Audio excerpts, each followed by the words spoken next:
Welcome to Transform Pharmaceutical here in Lexington, Massachusetts, a Johnson & Johnson owned company focused on R&D pharmaceutical research.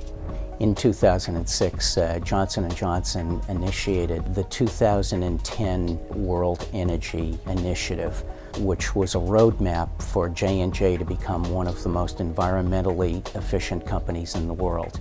I made up my mind I was going to take advantage of that funding, not only deliver energy efficiency, but CO2 emissions reduction. This was a great project for us. They were really the first out of the gate to actually incorporate reduced emissions with energy efficiency and get the utilities involved. They're looking at having a tri-generation system on site, but also they had solar thermal. This is one of the first solar thermal projects we've been able to work on with the customer. And I can tell you the scientists here all want them on their homes, and they're after me all the time. It was so easy. It's hard to say anything bad about this project.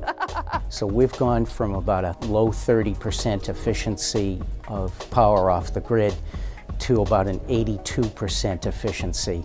The savings are 973 tons of CO2 a year. And that's the equivalent of planting 265 acres of trees every year into the future.